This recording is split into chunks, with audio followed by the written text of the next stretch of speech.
Hey, girls. Hi. Hey, ladies. That's How's a your very week been pretty going? quilt behind you, Kathy. Oh, thank you. I love the fabric. Some bright color. Did you make it? My daughter Maggie did, and I quilted it. So, Nice. because I'm a store owner now, so I don't get a lot of time to piece. I do lots of other things, which is okay. And it's all good. So she's actually been really good. This has been really good. My daughter Maggie, this has been fabulous. Yeah,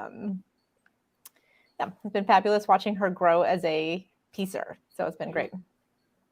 Good. So you're teaching her, or has she Mhm. been quilting for a long time, or is this new for her? This is new since we bought the store in 2019. Oh, awesome. I know, It's but lovely. I like the colors. right. She is definitely an artist at heart. She loves anime. She's amazing. She's a type B personality stuck in a pretty predominantly type A family. I mean, very predominantly. Even my children are marrying type A people. And so she slows my world down, and she looks in color and she thinks in color, and she's phenomenal in the long arm room and helping people and very patient. If your thread breaks 700 times, she's right there to help you. She's just good. Awesome. Well, that's good. So, and I like the one behind you a little bit more calm. It's an Irish chain I made back when I did still piece. I actually pieced this one. I think I did it in 2009, maybe, and I taught it at the quilt shop I worked at before I opened my own place. I worked at a quilt shop, and I used to work the floor and teach classes there. This was one of the classes that I taught. Oh, how fun. Yeah. Yeah, it's a good one. It was on the bed for a while. Now it's not. Is it just 3 fabrics, or is it there more fabrics? There's a border. The border's different. That's the border. Okay. So that's all there is to it, and then it's got a wide back on it. And it has, I don't know if you can see it in the camera here. There's oh no, you can't see it anyways. Right there. There's some kind of rust. Something got set on it at some point. I mean, I had it in the other shop for a very long time. And it was folded in a box for a long time too. So at some point something sat on it, and it's just this little, and it looks like rust to me. I've not tried to get it out yet, but yeah, one day or not. I'll just leave it there. Gives it character. Right? Yeah. Yeah. I like this quilt though. It's pretty. Thank you. And I Are you didn't glad to set be my home, camera. Angela? I am. And I didn't set my camera up so you can see my quilt, but yeah, there's one actually over here. But yeah, I am very glad to be home. Very, very glad to be home. And I'm already looking forward to when I'm getting on the plane again in a couple weeks. Yeah. Travel, Are you travel, going travel. are you going back to Iowa, or are you going somewhere to teach? I'm going to Iowa to teach. So yeah, 2 weeks I go back to Iowa to teach again. Good. So yeah, it's fun Lucky if you don't make students. it. Yeah. Yeah. Well, Very lucky I students. love doing it. I'm excited. It's a full class, so yeah, it should be fun. So yeah, That's good. and it's So what are you doing? new owners. I love teaching new owners class. So I get to teach the new owners class, and then I'm teaching quilt path after that. But yeah, I got to teach the new owners class this week. I love teaching people how to long arm, how to use their APQS machines. I love it. Mm-hmm. Yeah. Awesome. Good stuff. Oh, Good stuff. see?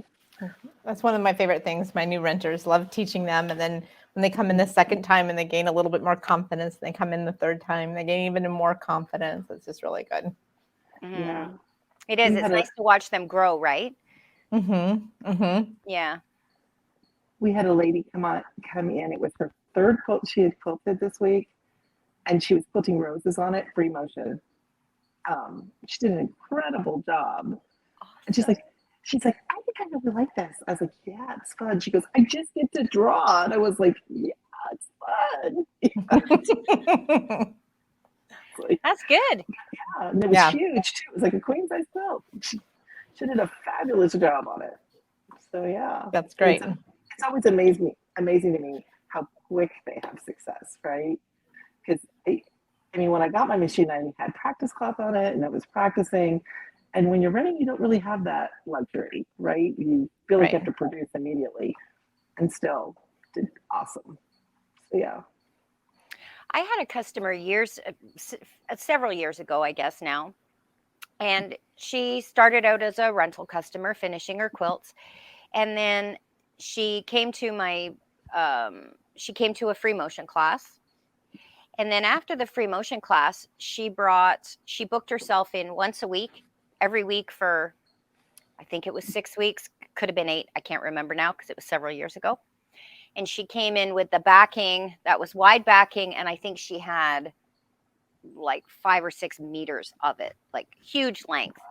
Wow. And she came in and she loaded it, and she was booked for 4 hours on a Wednesday afternoon, once a week for however long. So she would just play from the front. Instead of coming to quilt, she would just muck around, and then she'd take it all off, take it home. Next week, she'd bring it back.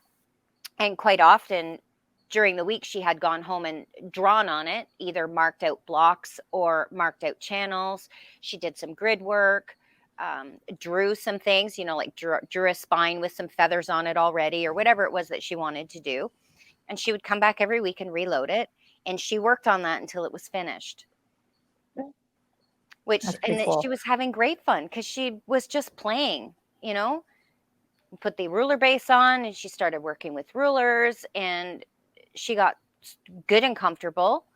And then she bought her machine. I didn't know she was actually looking, like, she never told me that she was thinking of buying a machine while she was doing all this. I just thought she was working up her skills, right? So she could start custom quilting her quilts when she came here. And then she came in one day. She goes, "Okay, I'm ready. I'm ready." I said, "For what?" She goes, "I'm going to have me a Lucy." I said, "All right." So, yeah. So now she's doing that at home. Do both of you start your runners off with pantos? I do, yeah. Yes, I do. Yeah. And I know you do not. I do not. I start mine off free motion from the very beginning. So yeah. Well, that's awesome. So yeah, and then they can take a panel class later, but yeah, all of mine start out free motion to start out with. So yeah. Well, that's cool. I give mine the option, like, not unless they say something. Like I've had people say, if they express an interest in wanting to free motion, of course, absolutely, right? Sometimes they'll do pantographs for a while, and then they'll come in and they'll say, "I think I'm going to work from the front." And then I get all like wiggy and excited because that's my favorite side of the machine. And then they'll do that. I'm like, "Do you mind if I work from the front?" Yay! Yes. So, so we took a store over from an existing owner who was very well self-taught. She, and she had an amazing program. We were very fortunate to take over this program. And it was from the back side, but my love is from the front side. And I think her comfort zone actually is from the back side. And she was amazing at paper pantograph. It looked like it was computer. She's amazing. Mm-hmm. And my customers, when they were like, "Oh, I'd love to do free motion," I'm like, "Sure." And like all of these looks were like, "Well, we couldn't do that before." And I'm like, "Well, that's okay, because her love is something different and my love is something different. Both are not, they're just different. They're not mutually exclusive. Right. You can do both of them. And I don't mind my runners doing pantographs. We do teach them how to do that too eventually. We just start out with, getting them on the machines and getting them in control and knowing where the buttons are and that kind of stuff before we get them on the back of the machine, not being able to see the needle, right? I had a problem, which is why I went that way. So, I had someone sew over something they shouldn't have sewn over. Oh, yeah. Sure. I can see, because it pantographs to me, paper pantographs, are upside down and backwards. They really feel so foreign at first because you're used to looking at your needle. Even piecers who come in to work on the machine, it's upside down and backwards, I think, and trying to explain that. And then once you get that through them going, yes, this is upside down and backwards. As soon as I say those words, it seems like there's like this relief that helps them. What do you think, Tracy? I haven't had anybody feel that way. But I let people do what they, I've always told people, when you're here, this is your time. I'm very excited if you want to work from the front. I'm fine if you want to work from the back. I don't care if you're quilting a quilt. I don't care if you're doing, if you're just bringing fun stuff to just muck around and play with. Bring stuff and quilt it and take it home and make a wallet out of it. Doesn't matter, you know? I just encourage them to do whatever, you know, and I will encourage, like, if you ever want to try from the front, like, feel free to, like, bring something before you start. That's another thing they can do too. Book some time for your quilt. Book some time, like, leave some time in that booking for either before or after, or bring longer backing, longer batting, and some just solid or whatever you want, and load that first and play for an hour, and then load your quilt right on, because your backing is so big, right? Load your quilt onto that, and then, or save the playtime for afterwards. So you get to experience both sides of the machine. You get your quilt done, which is what they want to accomplish when they're here. But by loading the extra backing and batting and throwing on some solid fabric or something that doesn't matter and doesn't have to be anything, then it gives them a chance to come stress-free, because they're not going to wreck anything. Their words, not mine. I don't want to ruin it. Then it's just play fabric and just play, you know, because it is very different working on a sit-down quilter, moving your paper around underneath your pen, than it does moving your pen across your paper with a long arm. So yeah, so I encourage people to do that too, if that's their thing, you know, whatever. Everybody wants something different out of it, so try it all. Right. Yeah. Well, and we let them do donation quilts for our local guild for free. So it's quilt tops and backing and batting that we have, that we will let them load onto the long arms if the long arms aren't rented, and they can come in and play, and they get that same practice idea, right?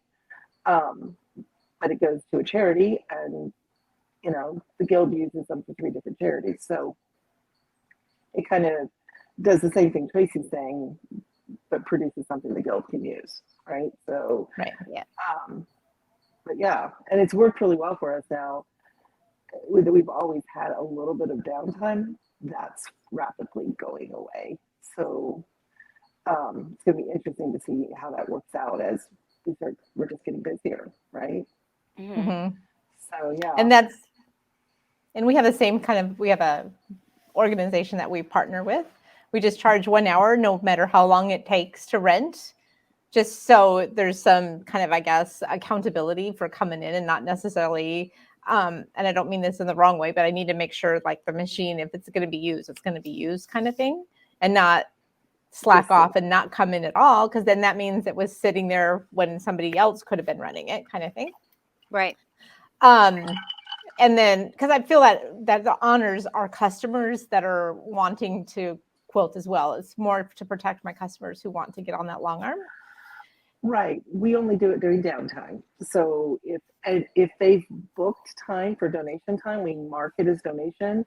And the deal is, if somebody wants to book the long arm, we book the long arm, because we're in business, right? So yeah. Oh, that's a good idea. Okay. Yeah. So I mean, it's the same idea that you're doing, where you're protecting the fact that people are paying you to use the machines too, and you have to respect that, right? So, and right now I've been adding extra quilt paths to my systems, right? So we're getting ready to offer our first class to our renters to learn how to use quilt paths. So that's going to be interesting. it's going to be interesting to see the people who come all the time and think they really want to use my quilt path, right? Um, it's going to be interesting to see if they continue to use it, if they go back to free motion quilting, because I know that I free motion quilt much quicker than a computer can quilt a quilt, right? Mhm. So I'm charging, if you're charging someone by the hour to quilt something, and the Right. computer is slower, right? And yet costs you more to have there for them, right? Um, I just, I've never thought that it was in my customer's advantage for us to rent them. So I haven't rented them up until now. But Mhm. now that I only have one machine that doesn't have a quilt path, and hopefully it will be getting one soon. Yeah, That would be hopefully. fun. Yeah, I'm hoping to buy actually two more quilt pads and one more machine. So I want to set my studio at my house that is where I piece, and I haven't been in it in 2 years. So I'm about to take everything out of it and redo it and make a filming studio. So that I don't look like I'm sitting in an office when I'm talking to you guys. So, no, but also so I can film videos for my classes. But so I want to have a machine and a quilt path here. That's a good idea. That's Yeah. awesome. I used to get guilds donate all kinds of tops. And that's what I would teach the certification class with. Mhm. And then COVID, or can't say that word, that happened. But I do have a friend who sews from the moment she gets up till the minute she goes to bed, and she makes top after top for Quilts of Valor. That's something that's close to her heart. So Mhm. she donates to me all these tops all the time. So what I do with that, I'll quilt some of them for them. I have a lady who comes in. Her name's Sally. She's lovely. And she's a regular rental customer here, but she only Quilts of Valor. So she'll come in with long, long backing, long batting. And she comes in at 10. She's always done by 2, and she always gets 3 quilts done. Whoa. So when the machines are down, I will throw a Quilt of Valor on for her so that she isn't, because Bonnie's pretty prolific with these quilt tops, right? Right. So I'll quilt some. I donate the backing and the batting, and Quilt Path will do it.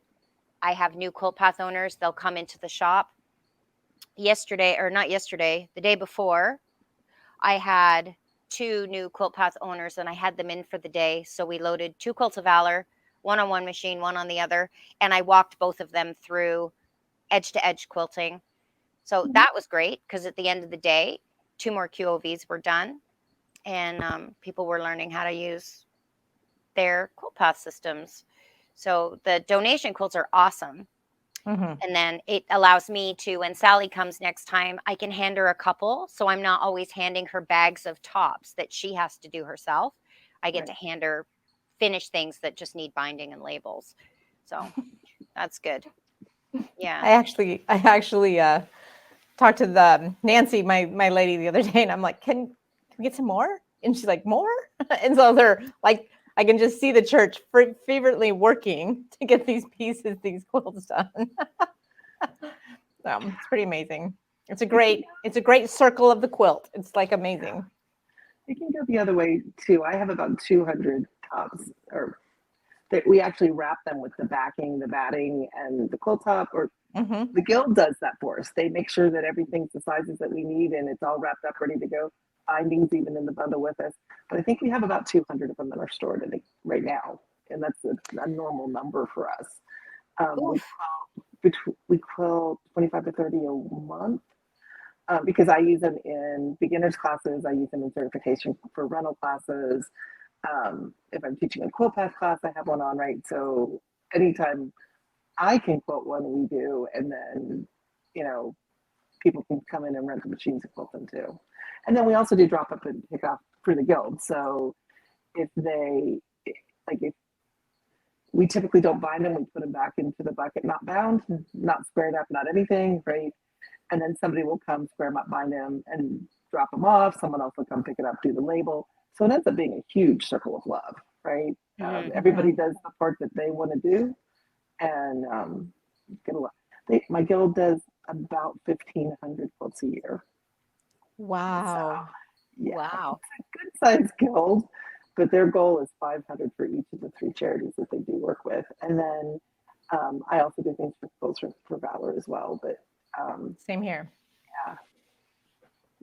I offer discounted rental time for them. So they have a whole staff of people, because I feel like Quilts of Valor are always looking for long armors to do quilts, to quilt for people. So that's kind of fun. I will say, Kathy, it was kind of cool when I was up in Canada. When I think of Quilts of Valor, I think stars and stripes and all the things that are U.S. based Quilts of Valor. And then I was up helping Tracy with the show, and they were quilting Quilts of Valor at the show. And it was maple leaves, and it was so cool to me for it to be something other than what we expect, right? And I'm, 2 different countries, 2 different Quilts of Valor. Right. But it was amazing. Lots of red and white and maple leaves. Yes. And your quilts, and ours are typically red, white, and blue with stars. Yep. Yeah. The other thing I've done, and I'm doing it again in May. I don't know if either of you ever done it or have ever done it. I have the local guilds come in, and they have a day. So it's up to them to organize who's coming. And again, huge backing, huge batting. I load everything because quite often the people who are coming, they're not long arm quilters. They may or may not have had any experience at all. Some of them do. Like there's always a couple in the group that either have a long arm at home, or they just have experience, or they're a rental customer here, or they've been somewhere else or whatever. And then they come for the day and all the machines get loaded and everybody just takes turns and goes, 8 people might quilt one because they just switch each out. Sometimes someone will come in the morning for a few hours and then someone will come in the afternoon and that person will go home or whatever. So I've got another one of those coming up in May, second week in May, I think. It's the Rouge Valley Guild that's coming. So they'll be quilting quilts for the charity that they support. It's pretty cool. That for the Capital Guild. I copied you because you've been doing that for years. And I set up, we typically do it for a weekend. So we do Saturday and Sunday.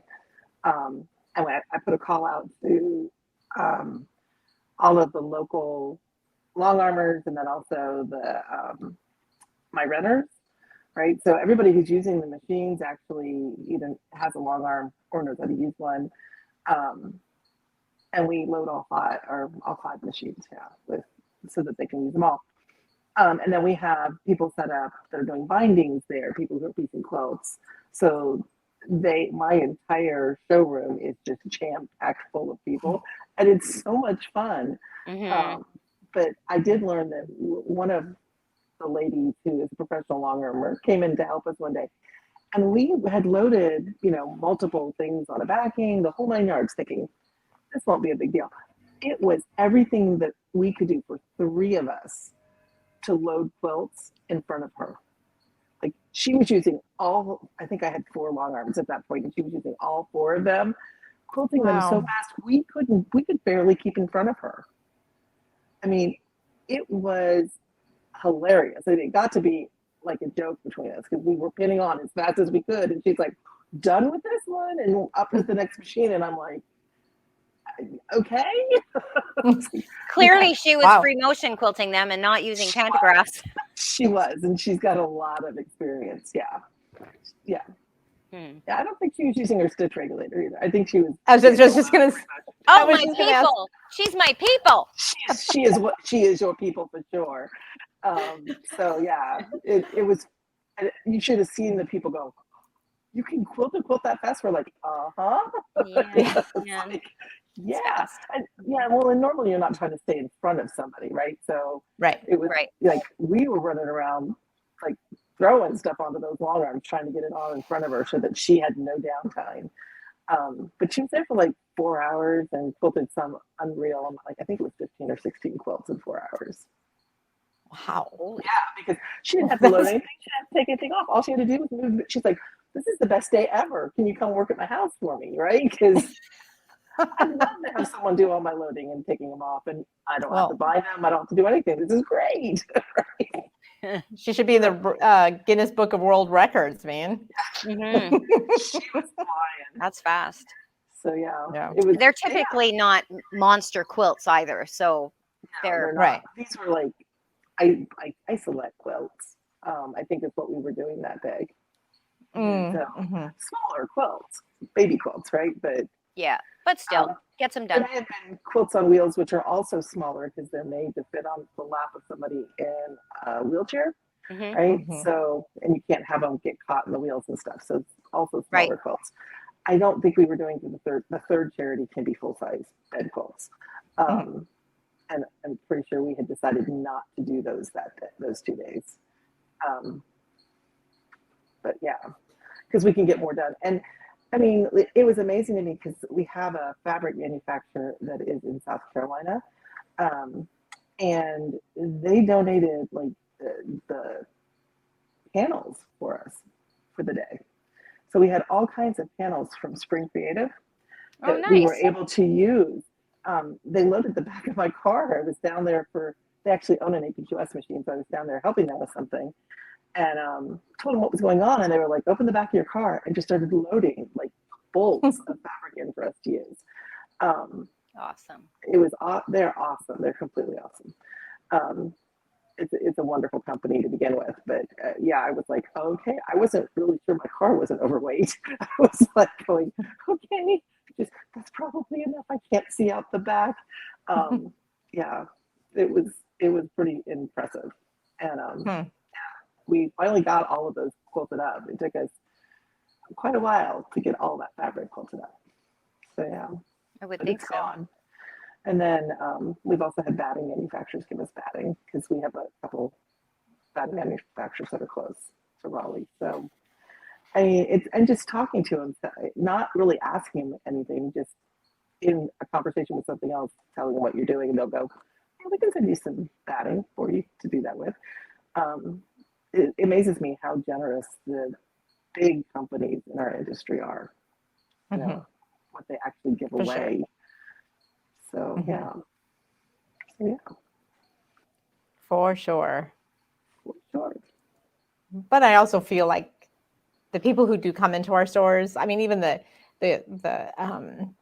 obviously the guilds and all of this of their time, their talent, and then they turn around and rent time from me to finish quilts for NICU babies or all of this other beautiful things, just to see their giving and their hearts are just so big. That's the best part. I think I love just seeing. Yeah. It's the warm fuzzies. Yeah.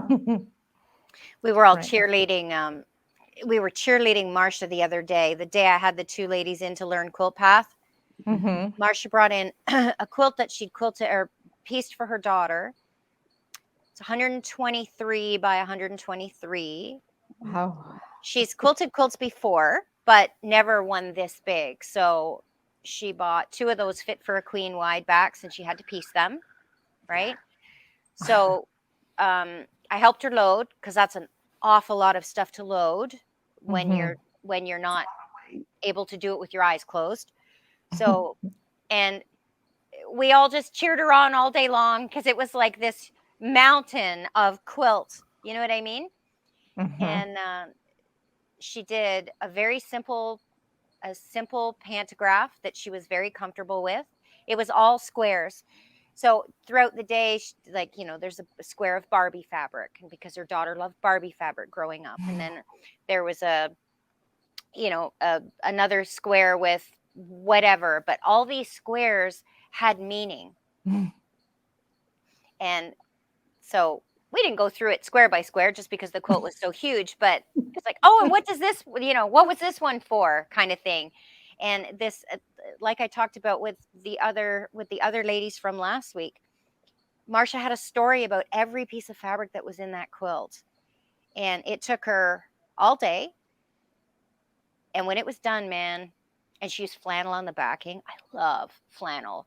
backing fabric. It Mhm. just makes everything, it takes it up a notch, makes it just a little more snuggly and soft, and it sticks to the bed, right? Mhm. The flannel fabric sticks to the bed. We pulled that sucker off. I don't even know how much it weighed. Oh my goodness. And we took a picture and we all clapped for her at the end Yes. because she worked so long. So, she worked all day quilting that quilt, and it just was fabulous when it was done. Yeah, it looked really good. That happened the other day here too. We had a lady she'd saved this fabric for over 20 some years Wow. and was cool. It was just strips of fabric. I mean, it wasn't too elaborate. They're about 4 feet, 4 feet, 4 inches by 8 inches or something. And she just made this beautiful quilt, and she was talking and showing me this was for this and this was for this, and very interesting fabrics for some of the niches that this young lady had in her life, right? Kind of all the way up to her medical degree and things. So it was really kind of cool. Not every quilt has to be paper pieced or, these really intricately pieced things, right? Marsha's was all 4-inch, 6-inch, 4 to 6 inch squares. Every square meant something. And when that thing came off the frame, it was just beautiful. Just beautiful. Almost looked scrappy because every fabric was different. And it always amazes me how, how when you're choosing, well, I don't know, I don't piece anymore, but when you're choosing fabrics, it's been a long time. When you're choosing fabrics for a quilt, how much effort goes into making sure that they're the right tones and they're the right values, and well, this is going to lay beside this, is it going to look good? And well, I don't like the way that one sits against that one. And there's so much time goes into the planning of the color scheme for some quilts, and then other quilts you put a million fabrics together without any thought to the direction of the fabric, the colors in the fabric, and at the end it just looks fabulous and it all works. Right. It's kind of weird, sometimes we worry so much about every single color, or that one's a little too bright, that one's a little too dull, that one's got too much gray in it, blah blah blah blah. And then you get a quilt that's just got everything in it and it looks phenomenal when it's done. So that's Right. kind of cool. I always love that too. So did you have people in your family that quilted?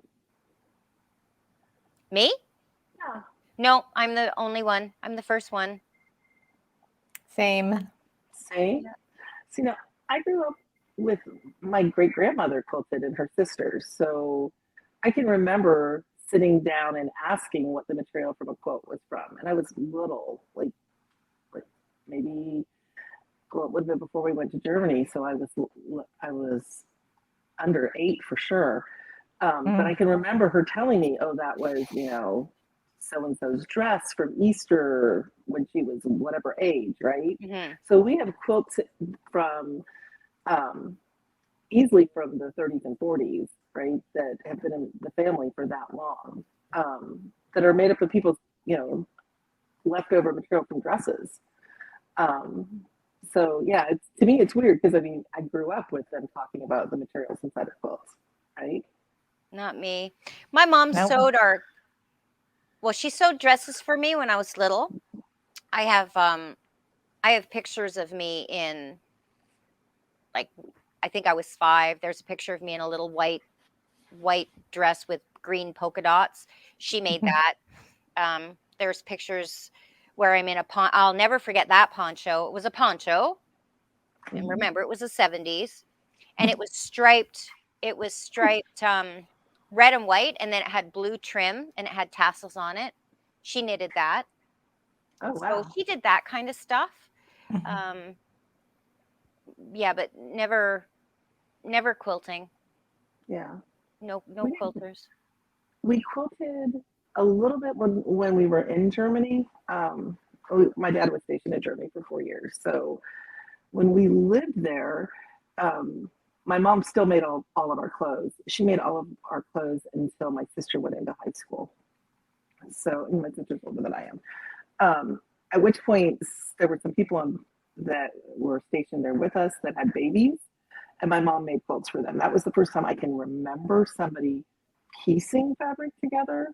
It Mhm. wasn't for clothing, but I mean, finished quilts were all over my world, right? Right. And I can remember the great aunt, or, you know, my mom's great aunts. So my great great aunts would come over to my great grandmother's house, and they would have quilting bees in the summer. So if we were happened to be in Ohio during the summer, we would be with the family, right? So I'd be sitting underneath her. My mom hand quilted. I can remember her sitting there and doing it, but it wasn't something she did really um, until later. She got really into needle turn applique, and Wow. I mean, I had graduated from college by that point, um, and that became my sister and her thing, right? So, Right. so always grew up around quilts, and I was always asking about them, but we didn't really quilt until, well, I didn't really quilt until 2004-ish, right? But my mom got into it in probably the 90s. My Hmm. mom and my sister both. But like she said, it was a natural progression for her because she'd always been around fabric. I mean, she was still making like all of our formals when we were in college. My mom made them all. Oh wow. So That's pretty yeah, cool. like she literally made all of our clothes until my sister was in high Hmm. school. So I would have been in junior high school. My sister would have been in high school. And then what that was also the same time that we moved back from Germany and my mom got a job for the first time. But I remember her working outside of the home. So Right. yeah, which, that's just, we moved a lot with what my dad did. So it's kind of hard at that point to have a job when you're moving every 2 to 4 years, you Right. know? So yeah. Yupper doodles. Yet we kept the quilts. As much as we moved, they went in the boxes and came with us. So that says a lot about those quilts too, right? Right. I still have one of them in my house. I know my sister does because my mom and dad live with my sister now. But um, Afghans that were knitted for us, those things that were handmade were what we kept with us all those years, right? Mhm. Mhm. The rest of the stuff didn't really move with us. So yeah, Cool. interesting. But yeah, so fabric definitely tells a story. And if you have old quilts that are, especially family heirlooms like what I have, if that person is still alive that was involved in it, talk to them about it, right? Because Mhm. there's a history there. It's, we're losing our history because we're like, I didn't write down what they told me when they told me. I was very young when they told me, right? I know it's a family quilt, and I know it's made out of dresses that were, important at that time. But to me, it doesn't mean anything because I don't know whose dresses they were at this point, Right. right? Yeah. So yeah. Yeah. I have a quilt from my grandmother and my dad's side that I met once in my life for about 20 minutes. So I will Oh, never know the story, but I have that quilt from her. So kind of cool. yeah. You're still wrapped up in her love, right? Right? I mean, it's kind of interesting how it kind of skipped, you always, things skip a generation. I guess quilting skipped a generation in my mom, and then I'm picking it up, and we'll see if it connects with any of my children. We'll see. Well, So it's kind of Maggie for connected with sure has Maggie. already. So yeah. Mhm. It's definitely connected. And I would, you have Jake. So he's more into the machine side, I know, but it could happen. Hey, he actually he's with some piecing and stuff. I think it's so in our Really? store we have the Real Men Quilt t-shirts, Mm-hmm. kind of thing. So yeah. I love pointing out that, I mean, we have a husband and wife team that's in here right now renting. So it's kind of cool. I love it. Well, that's awesome. Mm-hmm. Mm-hmm. Yeah, I like it when the husbands come to like their new owners classes. Mm-hmm. Um, Sometimes the husband is the quilter. He could like Mm-hmm. judge when people come into the room. You never know who's going to buy a machine or who the quilter is, but um, I do like it when the couples come together for their new owners classes, and all of a sudden one of them's like, I wasn't really interested in this, but maybe I am. So, and we have a couple. I have a customer that I've had for a long time, who he bought the machine. His wife was there the day he bought it. She's wonderful. She pieces. But she's learning the long arm now, and he's had his machine for quite a while, and she's just now gone, yeah, I'm going to learn how to do this. I'm like, okay. And she's like, she's never had to before because she had her own personal long armor. That's I have so a cool. couple of couples like that too. That's awesome. The wife does the piecing and the husband does the long arming. Mm-hmm. Yeah. And I have one couple that's reversed, that the husband does the piecing and the wife does the long arming. You just Perfect. never know. Right. Perfect. It's very cool. It's nice to see them having a hobby that they both enjoy together. Yeah. You know? We don't really have a hobby that we do together, weirdly. Matt was going to take up piecing during that period we're not talking about. He did cut out about maybe a quarter of a quilt and decided it was a lot of work, and then left it sitting on the cutting table. I eventually packed it up for him. Maybe and then someday. He asked me, oh no! And then he said, "Are you going to finish that quilt for me?" Absolutely not. It's not a quilt I want to piece. It's something you wanted. Right. It and all the fabric for it are in a project box for you. You have a pig. There you go. That's funny. Well, Shop Hop is going on right now for us. And it's interesting seeing families and husband and wife come in together. It's really kind of fun. Not just sisters or aunts or grandmas and moms and, you know what I mean, kind of thing, but husband and wives coming in together. It's kind of fun. And not necessarily traditional families either. So sometimes you see two husbands come in, two wives come in, right?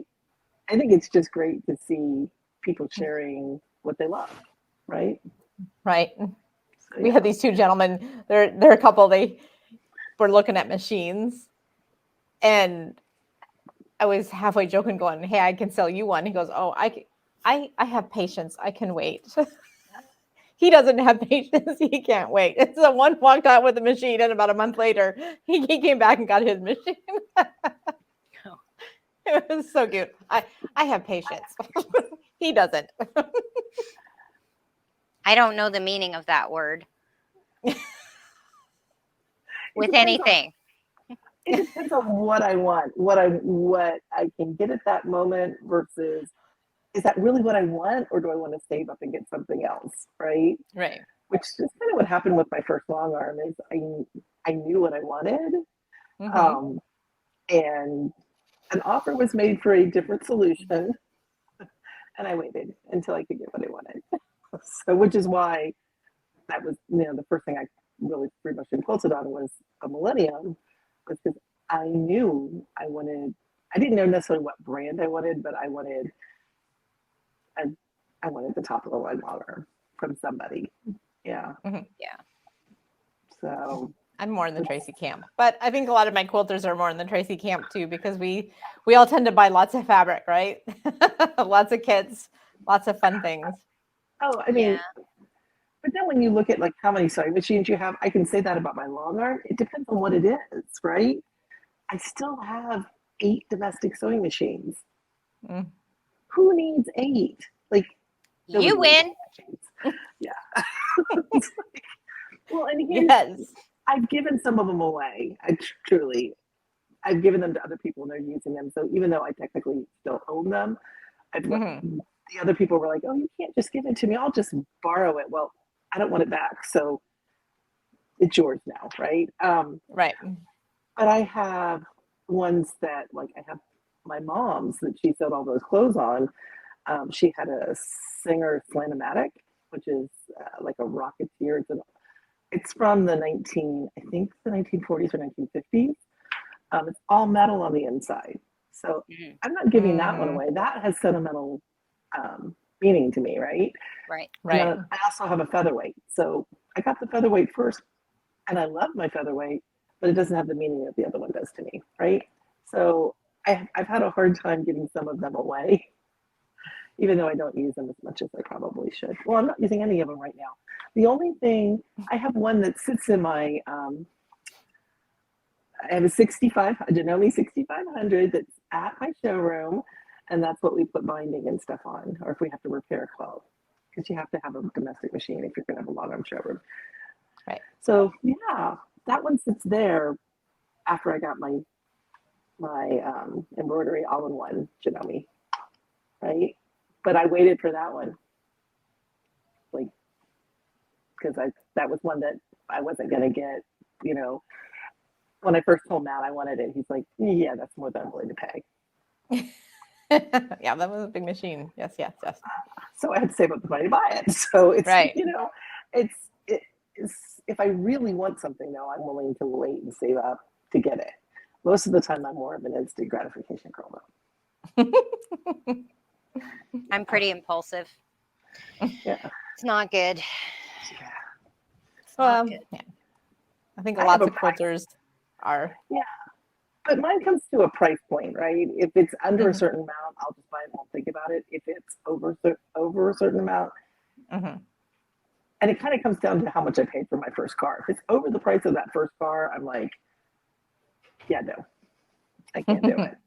Oh, for Right. sure. I'm the same way. I'm not out like racking up No. credit card bills to buy boats Oh, I and know. all those kind of things. Not talking about that kind of stuff, but I don't. Right. Yeah. No. Awesome. But hey, Yeah. I gave up crack. It's a joke. It's a joke. Oh my Like, gosh. oh, honey, do we should've- need an intervention? You We should have need seen an your intervention. face. I'm like, when did this happen? No, not that you gave it up, that you were doing it at all. I'm not judging over here. My eyeballs just popped out, but I'm not judging. No. Oh my No, I gosh, looked you at her two. like, No, you did that's just what? it's just one of those things. It's one of those stupid things that I say Like when it's underwater like, basket weaving? Yeah. yeah, I guess so. Oh my Yeah, it's like, well, like, how bad can it be? I already gave up crack. And Yeah. I've never I don't do I Okay. So my reaction is I've known Tracy for a really long time and no, she doesn't. clean as a whistle. She's Right. clean, right? So I'm like, what are you talking about? Like, this is something I didn't know, and because we've known each other for a long time, right? Yeah, no, it was a bad joke. It goes over better, I guess, in person, in the room, in the moment. I don't know.